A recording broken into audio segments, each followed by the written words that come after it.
Hello বন্ধুরা, সবাই কেমন আছেন? আশা করি সবাই ভালো আছেন। চলুন বেশি কথা না বলে শুরু করা যাক আজকের ক্লাস। আজকে আমরা অঙ্ক করব না, অঙ্ক করতে সহায়তা করে এমন কিছু ট্রিক্স শিখব। আজকে আমরা 1 থেকে 20 পর্যন্ত সংখ্যার বর্গ কিভাবে সহজেই বের করা যায় এবং এইগুলো মনে রাখলে আপনার পরীক্ষার হলে অনেক সময় কম লেগে যাবে, অর্থাৎ আপনি তাড়াতাড়ি অঙ্কগুলো সলভ করতে পারবেন। আমরা আজকে শিখব 1 থেকে 20 পর্যন্ত সংখ্যার বর্গ নির্ণয়। আপনাকে শুধু বারবার এই ভিডিওগুলো দেখতে হবে, তবে আপনি এটা মুখস্থ করতে হবে না, অটোমেটিক আপনার মাথায় এটা চলে আসবে।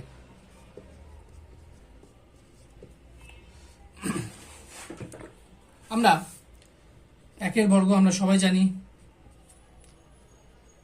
1, 2 এর বর্গ আমরা সব কত, এটাও জানি, আমরা সহজে বের করতে পারি 4, 3 এর বর্গ 9, 4 এর বর্গ 16, 5 এর বর্গ এটাও হয়তো আমরা সবাই জানি 25, 6 এর বর্গ 36। বর্গ আসলে কি? বর্গ কিন্তু কিছুই না, আপনার যে সংখ্যার উপরে, যেমন 1 এর উপর স্কোয়ার অর্থাৎ 1 গুণন 1, অর্থাৎ 1 কয়টা আছে সেটাই নির্দেশ করে, 2টা, তাহলে 2টা 1 গুণ করলে কি হয়? 1ই হয়। এখন 2 এর উপর স্কোয়ার অর্থাৎ 2 কয়টা আছে এটা নির্দেশ করে, এই 2 কতগুলো, 2টা আছে তাহলে 4। 5 এর উপরে অর্থাৎ 5 কয়টা আছে, বেস, এটা হলো বেস, এই বেস কয়টা আছে এইটাই হচ্ছে পাওয়ারটা নির্দেশ করে। বেস 5 কিন্তু এরপর পাওয়ার আছে হচ্ছে 2, সুতরাং 5 কয়টা আছে? 2টা। যদি 3 থাকতো তাহলে 3টা, 25। এরকম গুণ করে করে আপনি বের করতে পারবেন, তবে পরীক্ষার হলে অনেক সময় লেগে যাবে।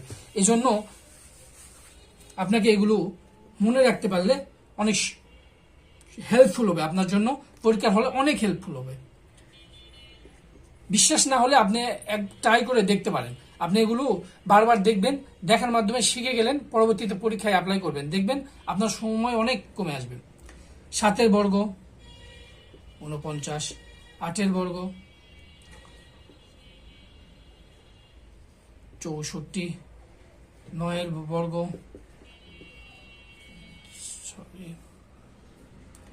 81, 10 এর বর্গ 100। এই পর্যন্ত বর্গ নির্ণয় করতে হয়তো কারোই সমস্যা হয় না, সমস্যা হয় এরপর থেকে, যেমন 11, 121, 12, 144, 13, 169। আমরা কিন্তু গুণ করা, যেমন 13 আর বর্গ অনেকেই হয়তো সহজে মনে করতে পারবে না, আপনারা কিন্তু গুণ করে করতে পারেন। গুণ কিন্তু আমি সহজ করে কিভাবে করতে হয় সেগুলো আমি শিখিয়ে দিয়েছি, আমার পূর্বের ক্লাসগুলো দেখবেন, তাহলে বুঝতে পারবেন আমরা গুণ সহজে কিভাবে করব। এককের স্থানগুলো আগে গুণ করব, 3 3 9, যেহেতু হাতে কিছু থাকতেছে না আমরা আর কিছু রাখবো না। তারপর আড়াআড়ি গুণ, 3 1 3, এই পাশেও 3 1 3, মানে 3 3, তাহলে এই আড়াআড়ি গুণ করে আমাদের যোগ করতে হবে, এটা আর এইটা গুণ করে যোগ করতে হবে। এদিকে গুণ করলে 3, এদিকে গুণ করলে 3, তাহলে 3 আর 3 6। হাতে থাকলো, আমাদের হাতে কোনো থাকলো না, অর্থাৎ এরপরে আমাদের দশকের বা বাম পাশের লাস্ট ডিজিটগুলো গুণ করতে হবে। 1 আর 1 গুণ করলে 1ই হয়, 169। এইভাবে কিন্তু আমরা সহজেই গুণও করতে পারি, গুণ করে করে আমরা বর্গ বের করতে পারি, তবে সময় লাগবে একটু। 14 বর্গ যদি করি কত দাঁড়ায়, যেমন 14 বর্গ আমার এখন মনে পড়তেছে না, যদিও আমি জানি 196, আপনি গুণ করে করতে পারবেন। 15,